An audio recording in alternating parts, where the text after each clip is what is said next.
Yo guys, what's up? It's Adam here, I can't see the guy. Welcome to the Movie Vault. The last movie review I did was Homeward Bound, which came out in the year 1993. Homeward Bound, The Incredible Journey. A movie which holds close to my heart more than any other Disney movie. You know, because I'm a big animal lover. And for those of you who have companions yourselves, like whether they're dogs or cats or any animal for that matter, the movie will mean a lot to you. I don't recommend it to people who have overwhelming sadness or reactions when you reach a scene of sadness in a movie. Although I do recommend it for members of the family, it does have its moments where it's very sad, it does have its moments where it's very heartwhelmed. And the first Homeward Bound movie, I really love it, everybody. My mother introduced me to it, God bless her soul. And Homeward Bound has been close to my heart for many years because, cut a long story short, like I mentioned in the first movie review, I had a dog called Rebel, a border collie, and he reminded me so much of Shadow. Because Shadow being the older dog, and Rebel was an old dog himself, you know, we had to have him put to sleep at the age of nearly 18 years of age because he went off his legs. But he reminded me so much of Shadow, and that's why I get so teared up at the ending of Homeward Bound, first movie, where Shadow's coming over the hill to be reunited with Peter and his other family members.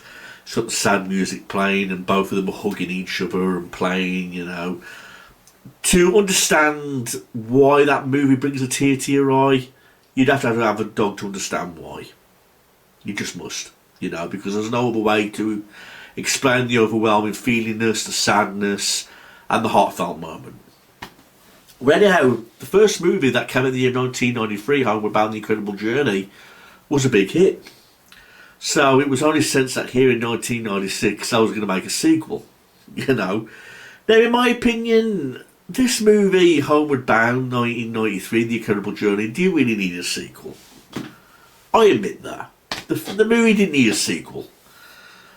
Now, do I like the sequel that's come out in 1996 entitled Lost in San Francisco? Yes, I do like it. Okay, I do like the sequel. Now, which one do I prefer out of the two? Homeward Bound 1 or Homeward Bound 2? I'd have to say the first movie, Homeward Bound, mainly because it has more of its moments of edginess. It has more of its moments of love, companionship, more of its moments of suspense.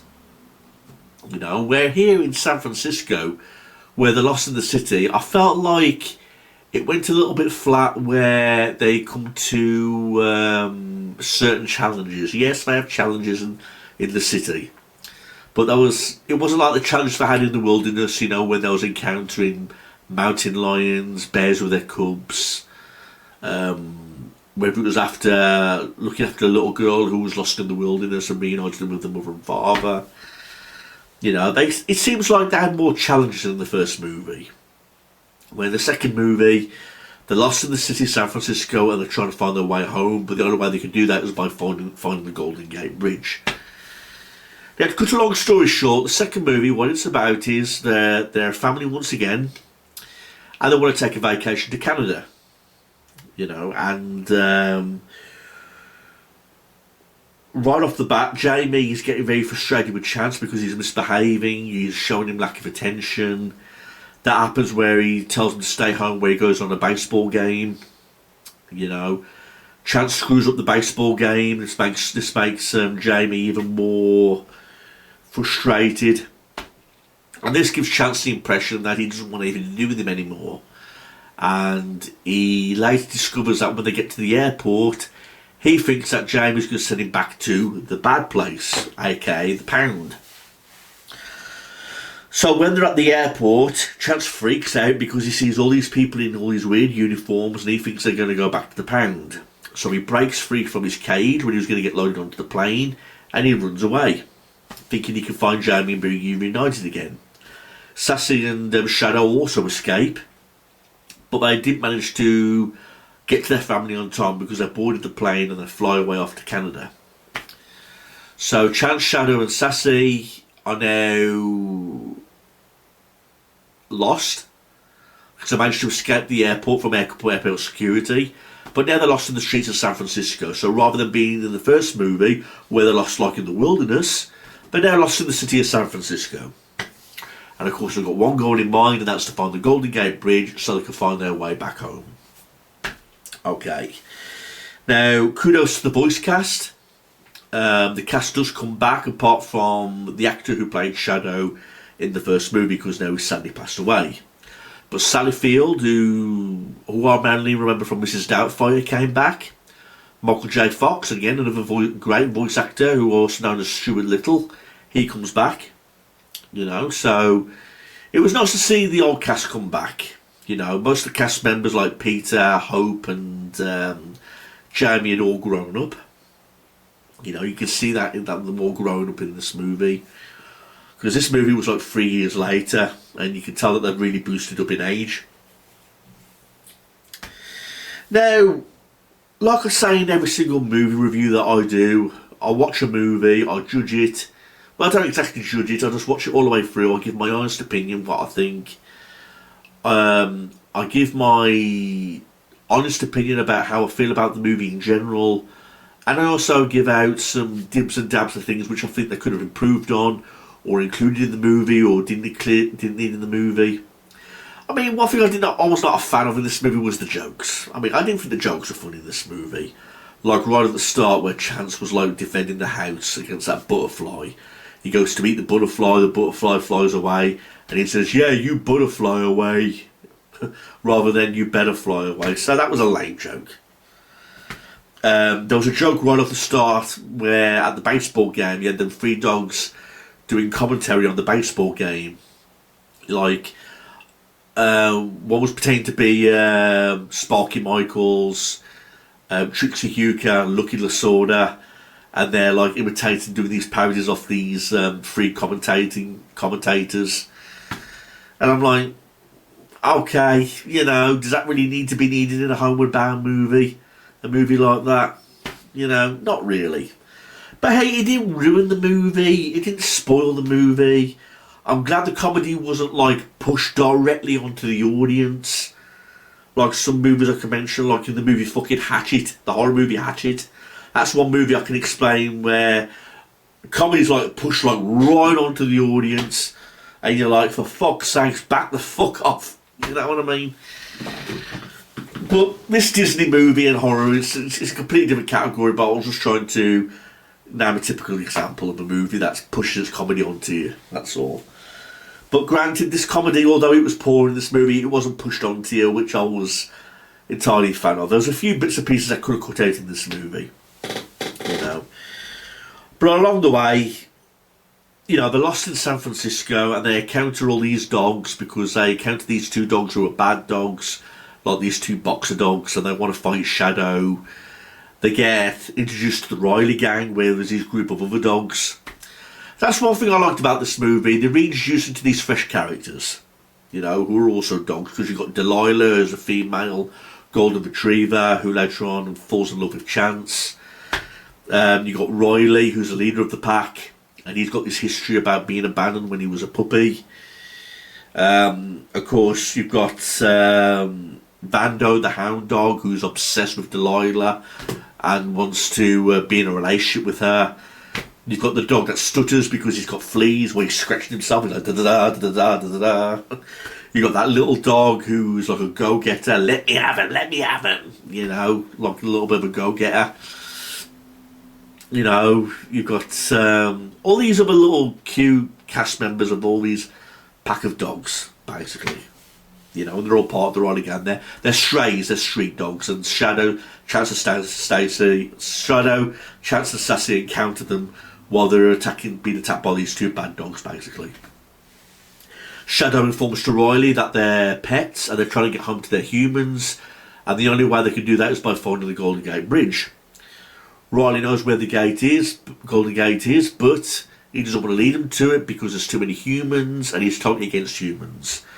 Mainly because we find out later on in the story where Delilah's telling Chance in the park that Riley was once a puppy and he was abandoned by this family when he was a puppy, and they left him in the gutter, like on Christmas Day.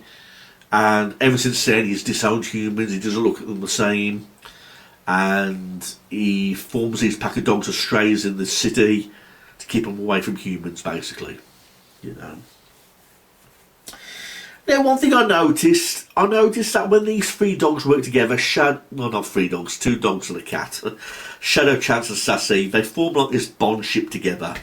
And it was that bond ship that got them through the adventure in the first movie, where in this movie, there doesn't seem to be too much of that bond ship, in my opinion. I mean, Chance falls in love with Delilah, Delilah falls in love with Chance. It was nice to have like a little bit of romance in this Disney movie, but it seems like when these two dogs fell in love, Chance had like this less desire in trying to find his way back home to his family. I mean, he's like, hey, Jamie doesn't care about me anyway, blah blah blah, I'm in love. I could start a new relationship with Delilah and stay in the city and become a city dog, basically. Because there's scenes in this movie where he makes less effort to go home. Because there's even a scene where Delilah and Chance go to a park together. You know, they tell stories to each other, you know, and things like that. We get introduced to these two bad guys who are driving the blood red van who capture any animal off the street. This movie does have its moments where they do encounter some challenges, but it wasn't like the first movie. Like the scene where there's that house fire and that kid and that little kitten's trapped inside the fire. Shadow and Sassy go into the house to try and rescue the boy and the little kitten. But again, the challenge wasn't like a major challenge like Shadow and Chance did like in the first movie with the mountain lion, and they used the seesaw to defeat the mountain lion. Or it wasn't like a challenging scene where Shadow was trying to rescue Sassy from drowning, and it wasn't one of those touching scenes, you know, where Shadow was stuck in that pit, and Chance was trying to convince him to keep pushing and pushing to try and, you know, find that determined love to keep going back home to his family. There was none of that in this movie. There was no moments of like. I suppose there was some heartwarming moments, but when you compare it to the first movie, it wasn't as strong. Again, I'm not putting this movie down. I'm glad I saw this movie. In fact, I still remember the very day I brought this movie home. It was on VHS. I remember my mum, when she was still alive, God bless her soul, I was walking through Birmingham, at least I thought it was Birmingham, and was looking at VHS shops, because back then we had VHS shops. I mean, those good old days will never come back. It was like Blockbuster videos, but this was like a VHS video shop. And I saw Homeward Bound 2 for sale, and I didn't even know that Disney made a sequel to Homeward Bound. I was like, oh my god, they made a sequel to Homeward Bound. I says, Mum, look, there's a VHS. Remember that movie you showed me? There's a VHS sequel to Homeward Bound, and she brought it for me as a gift. And straight away I got home, I watched it, and I loved the movie. You know, I've seen this movie countless times. It was one of those movies like the first movies I just watched over and over and over again. It's a very beloved movie with animals, dogs and cats for that matter. I mean, later on in the movie, you know, Chance gets captured by the what do they call it, the blood red van. I might have thought the ending could have involved more excitement, you know, where they could have rescued more dogs. Because we learn that the blood red van takes them to a lab where there's all these other animals held hostage and they get put to sleep, basically, or killed. What would have been great is if Chance was taken away, and Sassy, Chance and the Riley gang went to the lab, you know, and freed all the animals. That would have been like an interesting sequence in the movie. But no, that doesn't happen. It's just Chance getting captured by the blood red gang, the blood red van, sorry, and they stop the van. They chase after the bad guys and they dump the van in the river. And then Delilah, out the blue, says to Chance, you're not a street dog, you need to go home to your family. And she ends up getting feelings for this other dog who's obsessed with her, Vando. And of course Chance is now heartbroken and he goes his separate ways. Shadow and Sassy go their separate ways but realise they can't cross the Golden Bridge without Chance. That's where they encounter them two bag dogs again, you know, them two boxer dogs, and there's a little bit of a showdown with them in a construction yard. you know. But all three dogs, they managed to go home, but Chance feels really depressed at the same time because he misses Delilah. And then we later learn that Delilah, from all the way from San Francisco, follows a nose, a scent, and a heart to be reunited with Chance because she misses him, you know. And then the movie is like in one big happy family where they introduce Delilah to the family, they agree to keep her, and the ending is just Chance eating this pizza, you know, because he attacks this pizza guy and he ends up getting a free pizza all to himself, and he says, I couldn't think of a better, happier ending, and then the credits roll. So, overall, Homeward Bound 2 Lost in San Francisco, it's a good little film. Many people say it was a lame sequel because Chance himself did not really learn anything. He was supposed to learn lessons from the first movie, where in number 2 he seemed to like repeat his actions. I'm not learning anything from the first movie, from Shadow or anything like that. You know, I mean, they all did a good job voice acting wise. I forgot to mention that the voice of Riley was Sinbad, who was in Jingle All the Way. He played the mailman in Jingle All the Way. He does the voice of Riley in this movie. So there was some good voice cast.